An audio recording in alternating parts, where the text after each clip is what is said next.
Okay, cool. Then get over here. You're not here to arrest me. I sure am. My son, no. We are not doing this right now. We are not doing this right now. No, it's okay.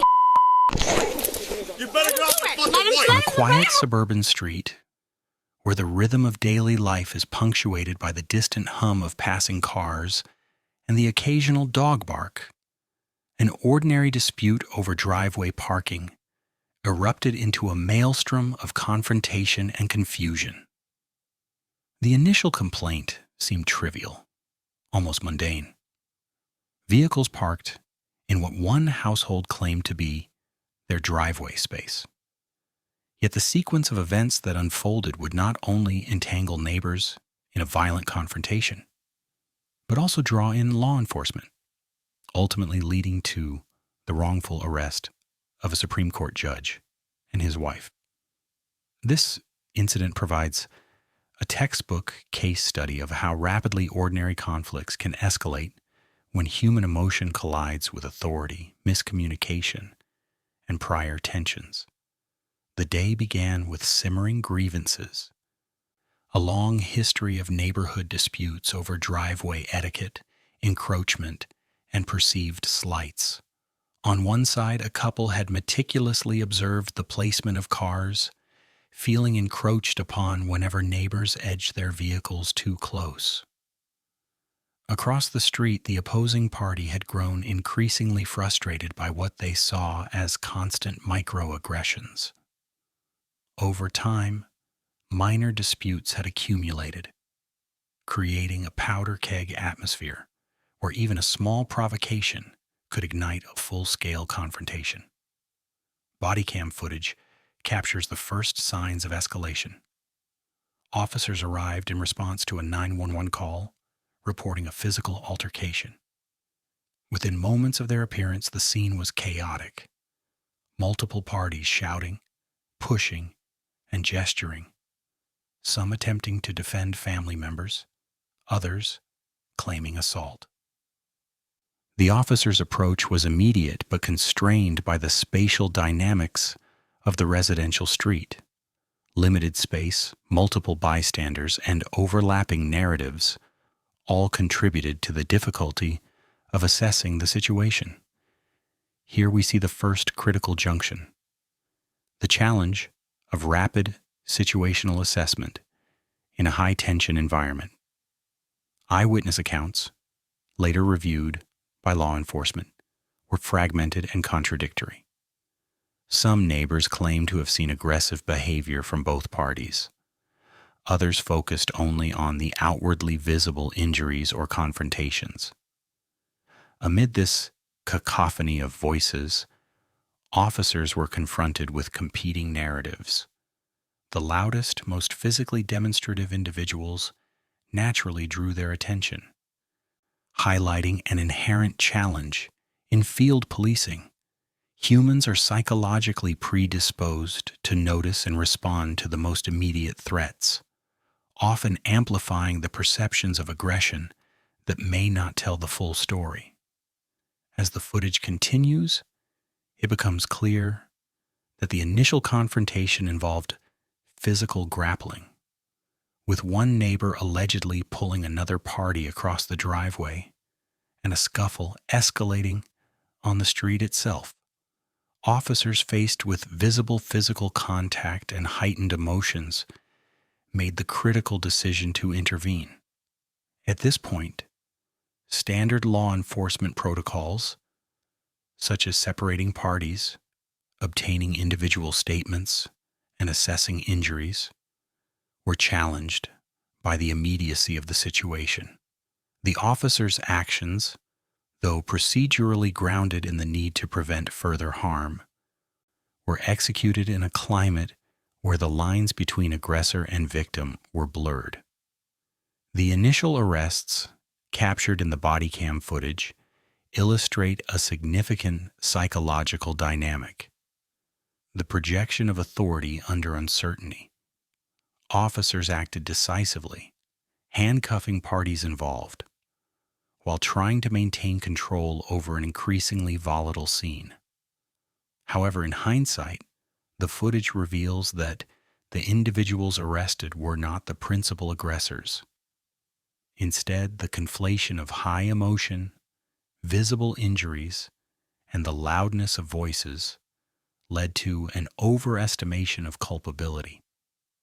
This is a critical point for analysis: how perceptual bias and situational stress can influence policing decisions, even when officers are highly trained and experienced. Throughout the encounter, both sides displayed escalating behaviors that compounded the difficulty of the intervention. The judge and his wife, despite their prominent status, were drawn into physical and verbal exchanges, including defensive pushes and attempts to separate individuals. Simultaneously, the neighbors exhibited their own forms of provocation, including verbal taunts, physical contact, and resistance to officers' instructions. Bodycam footage highlights moments of micro-escalation: a push here, a verbal insult there, each act layering upon prior frustrations and further clouding judgment. This phenomenon, cumulative escalation, is a recurring theme in conflict psychology, particularly when authority figures are introduced into a pre-existing tension-laden scenario. A crucial aspect evident in the footage is the influence of prior grievances. Both households carried a decade-long history of parking disputes, perceived insults, and neighborhood rivalry. Officers arriving mid-conflict could not fully account for this historical context. They were constrained to assess immediate threats and visible actions. In essence, the body cam captures a moment where historical tension meets procedural enforcement, and the intersection creates an unpredictable environment. The officers tasked with immediate resolution were operating under incomplete information, a key factor in the ensuing misjudgment. Notably, the footage also shows attempts at de-escalation. Some officers calmly requested compliance, advised separation of parties, and sought to clarify accounts. Yet these measured approaches were repeatedly interrupted by high-volume shouting, resistance, and physical interference. From a psychological standpoint, this highlights the limits of verbal de-escalation in a dynamic, physically charged scenario. Officers must balance the need to assert authority with the necessity of gathering factual clarity, a balance that becomes exponentially more difficult when multiple actors are emotionally invested and physically engaged. As the confrontation continued, the body cam footage depicts the judge and his wife attempting to assert their positions while also protecting family members. These actions, while defensive in nature, were interpreted by officers as aggressive gestures, culminating in the decision to place them in custody. Here, the documentary lens focuses on the consequences of rapid judgment. An individual's defensive action can be misread as offensive, especially when officers must make split-second decisions without the benefit of full context. This serves as a cautionary note on the delicate interplay between perception, authority, and procedural judgment. The environment itself amplified the tension. A suburban street, typically emblematic of calm, privacy, and civility, became a public theater where private grievances were made visible.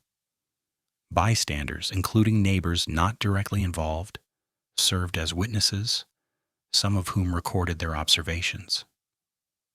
Their perspectives, while valuable, added another layer of complexity.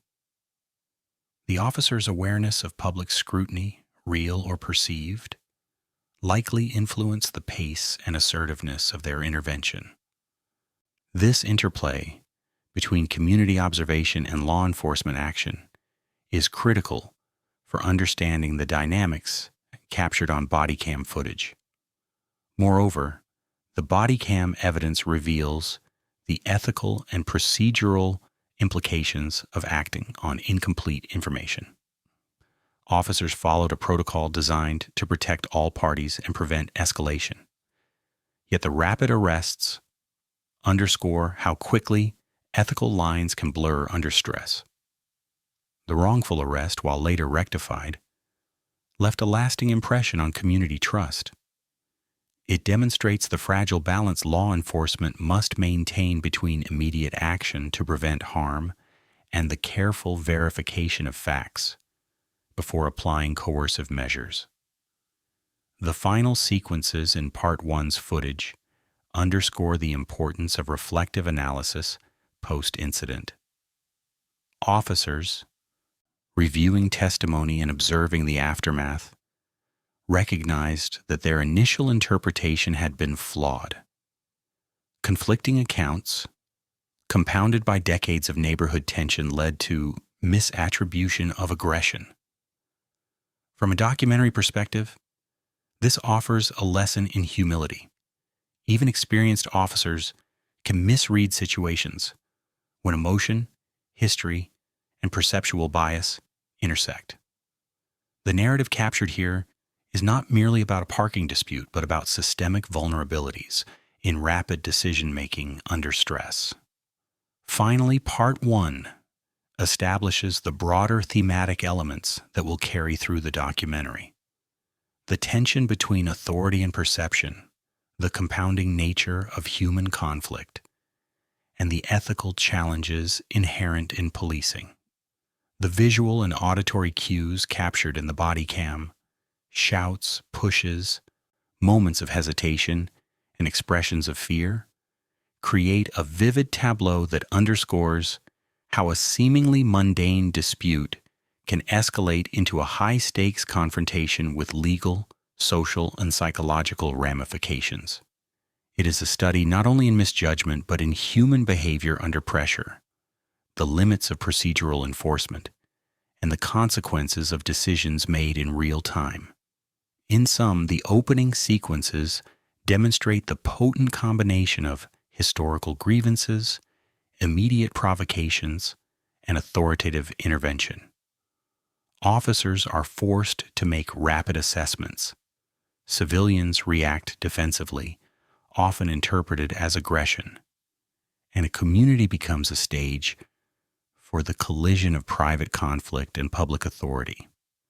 Part 1, therefore, establishes the central tension and analytical framework for understanding the incident, how misperception, emotional escalation, and the necessity of split-second decision-making converge to create a cascade of consequences, ultimately leading to the wrongful arrest of prominent community members. This sets the stage for Part 2, where the deeper examination of officer decisions, ethical considerations, and the aftermath will unfold. Continue Part 2. The morning had barely begun when the neighborhood streets bore the weight of the previous night's chaos. What had started as a minor dispute over parked vehicles escalated into a storm of accusations, physical altercations, and now formal police intervention. Officers on the scene faced a delicate balance, enforcing the law while untangling a web of conflicting narratives, old grievances, and a community on edge. The initial report suggested aggression from one household, yet the early Bodycam footage and eyewitness statements painted a picture far more complex. The officers began by systematically separating the involved parties. Each voice held a different version of events. Neighbors who'd once tolerated minor provocations now felt compelled to speak up. They described patterns of tension that stretched back years, parking disputes that had long simmered beneath the surface, minor shoves, exchanged insults, and mutual accusations of harassment. It was this accumulation of grievances that provided the backdrop for the explosive confrontation captured in the footage. From the officer's perspective, the primary challenge was establishing sequence and accountability, with multiple adults, including a Supreme Court judge and his wife, alleged to have been involved, and several younger adults engaged in physical exchanges. The risk of misidentification was substantial. Bodycam evidence revealed not only the immediate scuffles, but also the undercurrents, a mix of fear, adrenaline, and instinctual defense. Each officer had to interpret a rapidly evolving scene, making split-second decisions while under intense scrutiny. The judge and his wife, now detained, maintained that they had acted in defense of themselves and their property. Their argument was precise. The physical confrontations began when neighbors initiated contact. They cited injuries sustained during attempts to extricate themselves from aggressive grabs and confrontations that escalated on both sides. Medical documentation of minor bruising and scratches provided corroboration for their claims. From a legal standpoint, these details were critical, introducing nuances of self-defense and proportionality that officers would need to weigh carefully. Meanwhile, police faced the task of managing the crowd that had gathered. Multiple neighbors recorded portions of the incident on smartphones, creating a layered documentary of conflicting perspectives. Officers had to prevent interference while simultaneously securing statements. In the transcript, one officer remarked on the volume of voices and the difficulty of discerning truth amid chaos. In situations like this, the auditory and visual overload can skew perception, sometimes causing officers to prioritize the loudest or most aggressive voices, a critical factor that contributed to the wrongful arrest of the judge and his wife. Throughout the interviews, patterns of escalation became evident. Minor provocations, such as proximity to a driveway or verbal insults, triggered immediate physical reactions. These reactions, compounded by the historical tension between households, created an environment in which the threshold for force lowered dramatically. The officer's analysis would later note that while procedural interventions were in place, the absence of clear separation and methodical questioning at the onset amplified the conflict. Key moments in the footage revealed officers attempting verbal de-escalation, yet consistently interrupted by ongoing physical interference from the involved parties. For instance, one neighbor approached to restrain another, only to be met with resistance, creating a chain of contact that officers struggled to untangle. Each touch, shove, or attempt to push away was meticulously logged, highlighting the complexity of real-time threat assessment. These small interactions, often overlooked in casual observation, proved pivotal in understanding the sequence that led to the arrests. Legal frameworks, such as reasonable suspicion and probable cause, were under scrutiny. Officers had to justify actions taken in the heat of the moment. The initial assumption that the judge and his wife were aggressors relied on immediate appearances rather than verified testimony. The transcript emphasized that officers were aware of the high-profile nature of the individuals involved, which may have influenced their decision-making, introducing subtle pressures and cognitive biases. High-profile individuals can inadvertently shift police behavior, with officers either overcompensating to demonstrate impartiality or responding defensively to perceived scrutiny. Analyzing body cam footage frame by frame, one can see the interplay of tone, posture, and movement. The judge's wife, attempting to separate younger participants in the scuffle, was physically engaged, yet non-aggressive toward the officers. Her actions, while assertive, were misinterpreted as threatening in the charged atmosphere. Similarly, the judge's interventions were measured and reactive, yet officers' initial observations framed them as confrontational. The disconnect between intent and perception underlines a common challenge in law enforcement: interpreting human behavior under high stress with limited context.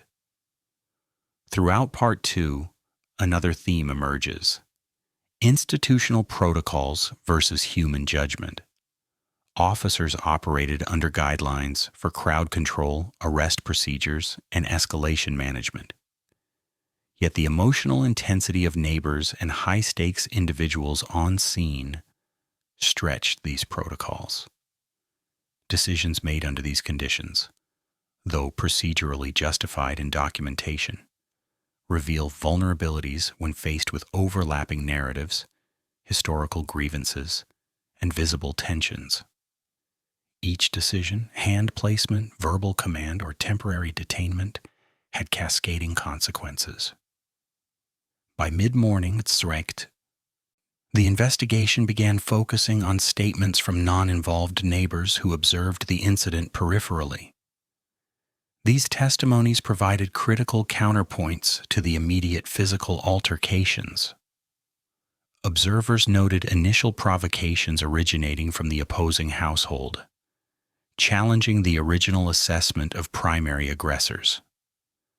The officers compiled these perspectives alongside video evidence, slowly constructing a more accurate representation of the events.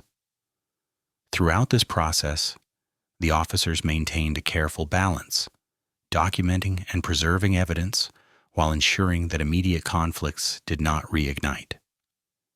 Temporary separation of parties, continuous body cam recording, and verbal commands created a controlled environment in which the truth could emerge.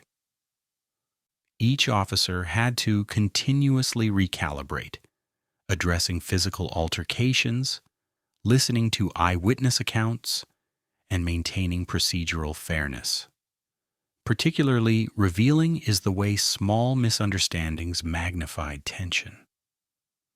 A misinterpreted gesture, an untimely shove, or an overzealous attempt to restrain a neighbor became emblematic of the larger failure in real-time judgment. The transcript repeatedly notes officers urging participants to calm down, yet these efforts were repeatedly undermined by residual anger and misperceived threats. The ripple effect illustrates a core principle in conflict analysis. Minor actions in a high-stress context can produce disproportionate outcomes.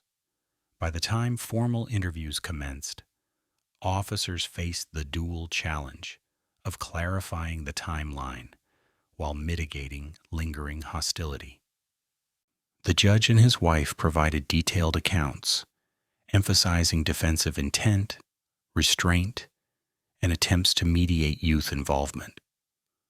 Officers corroborated these narratives with neighbor statements and body cam review. The transcript details careful cross-examination and repeated verification, a process designed to reconstruct events with maximum fidelity. At this stage, the narrative shifts from immediate confrontation to systemic evaluation. Officers and investigators began assessing procedural adherence, decision-making under duress, and accountability structures. Misinterpretation of physical cues, historical tensions, and a lack of immediate separation were identified as factors contributing to the wrongful arrest. Importantly, the officer's reflective analysis recognized the potential for bias introduced by the high-profile status of the judge and his family, a cautionary note for future operations. The complexity of the event underscores the intricate balance between authority and prudence. Officers must navigate competing pressures, enforcing the law, ensuring public safety, respecting civil rights, and managing real-time perception. Part 2 emphasizes that failure in any of these dimensions can rapidly escalate minor disputes into legal and reputational crises, as evidenced by the misidentification and temporary detention of respected community members. As the morning progressed, investigators compiled physical evidence: minor bruising, torn clothing, and displaced personal items. These details, while seemingly trivial, became central to evaluating proportionality in response and validating or refuting claims of aggression. Each item was logged, photographed, and cross-referenced with eyewitness testimony, forming a comprehensive evidentiary framework. By the end of Part 2, the officers had transitioned from reactive enforcement to reflective investigation. The combination of body cam review, neighbor interviews, and participant statements provided clarity. The initial arrests, made under assumptions of aggression, were premature. The judge and his wife were not the instigators in the manner originally reported. Their actions had been defensive, responsive, and measured, yet the consequences, public humiliation, temporary detention, and neighborhood disruption, highlighted the fragile line officers tread between immediate response and thorough investigation. Continue Part 3. As the afternoon unfolded, the investigation shifted toward reconciliation, accountability, and the broader implications of the incident. By now, officers had gathered an extensive array of data: body cam footage capturing every shove, gesture, and command, detailed neighbor statements documenting the escalation, and first-hand testimony from the judge, his wife, and the other parties involved. The picture emerging was no longer a simple case of aggression versus defense, but a nuanced interplay of perception, history, and situational stress that highlighted systemic vulnerabilities in real-world law enforcement responses. The core revelation was clear. The initial assumption that the judge and his wife were the primary aggressors had been inaccurate. Instead, it was a combination of misperceived threats, immediate defensive reactions, and high-tension dynamics between long-feuding neighbors that had escalated the confrontation. Small physical interactions, shoves, pushes, and attempts to intervene had been misinterpreted in real time. These micro-level actions, magnified under stress and captured by body cams in high definition, became the basis for what officers initially believed to be criminal aggression. Officers reviewed each recorded interaction multiple times, noting how subtle body language and vocal tone could mislead even trained professionals. A hand raised to push away an aggressor could appear as an offensive maneuver. A defensive stance could be interpreted as an intent to attack. In the chaos, officers had to make split-second judgments, often without the benefit of context or complete information. This highlighted a fundamental challenge in policing. The human element introduces unpredictability that can clash with procedural expectations. Legal and ethical considerations came to the forefront.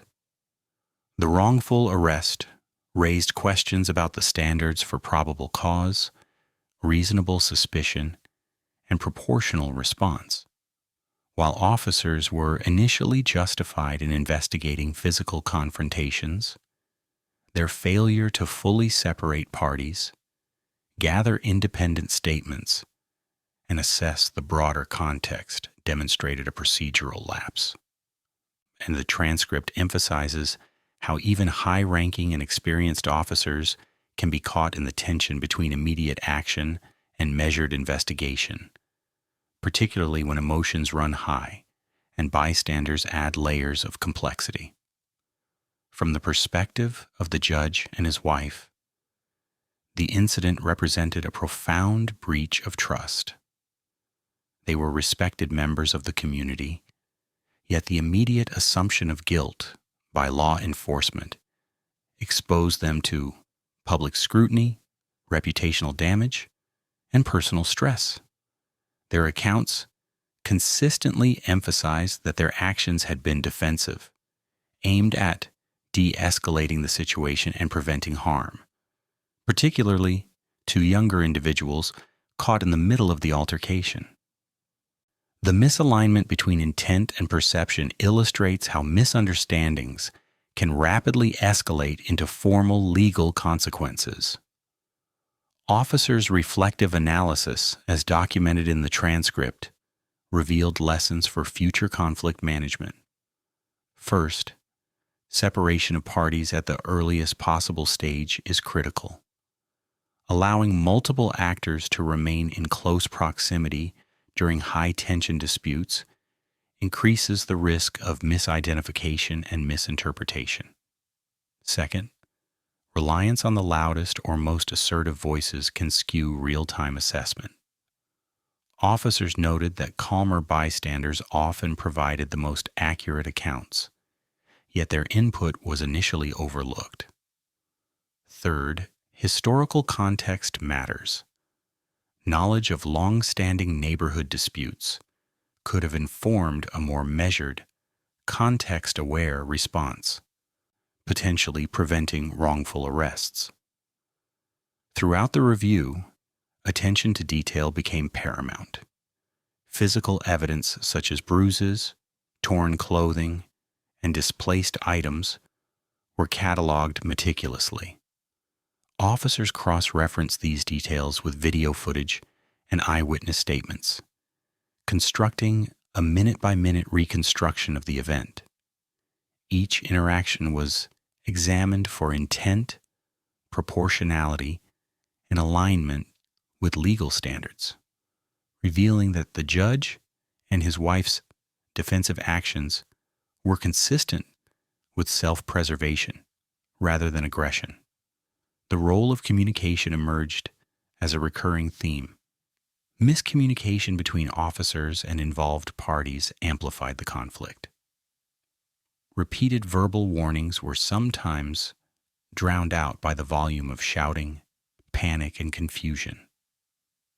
Moreover, misunderstandings between neighbors who brought their own biases and assumptions to the incident compounded the challenge. The transcript makes clear that effective conflict resolution relies not only on physical control, but on precise, calm, and assertive verbal communication, especially when dealing with high-profile or emotionally invested individuals. The societal dimension of the event cannot be overlooked. A suburban neighborhood, once quiet and orderly, became a public theater of tension, witnessed by multiple residents and recorded by personal devices.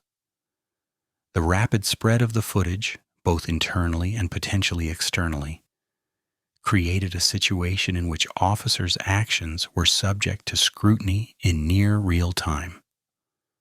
This underscores the modern reality of policing. Every decision, every movement, and every word can be observed, evaluated, and critiqued by both the public and internal review boards. The ultimate resolution involved a careful calibration of accountability. The judge and his wife were released, and the officers formally recognized the misjudgment that led to their temporary detention. This resolution did not erase the emotional toll, nor did it immediately repair community trust, but it did highlight the importance of thorough investigation and evidence-based decision-making. The transcript notes that the officer's final reflection emphasized learning points: the need for patience, verification, and systematic de-escalation to prevent similar incidents in the future.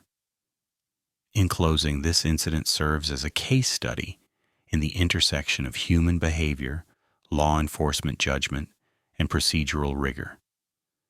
The initial misinterpretation of actions, compounded by historical grievances and high emotional stakes, demonstrates the thin line between enforcement and overreach. It also emphasizes the power of reflection, evidence, and methodical investigation in restoring justice and public trust. While the neighborhood would forever remember the chaos, the officer's comprehensive review provides a roadmap for balancing authority with fairness, protecting rights while maintaining order, and understanding that even minor disputes can quickly escalate without careful management. Ultimately, the Supreme Court judge and his wife's wrongful arrest stands as a stark reminder. Authority must be exercised with caution, assumptions must be verified, and justice demands a commitment to context, detail, and the human dimension behind every confrontation. The incident, while dramatic, underscores a universal truth in law enforcement. Immediate appearances can mislead, high emotions can cloud judgment, and thorough patient investigation is the cornerstone of lawful ethical policing.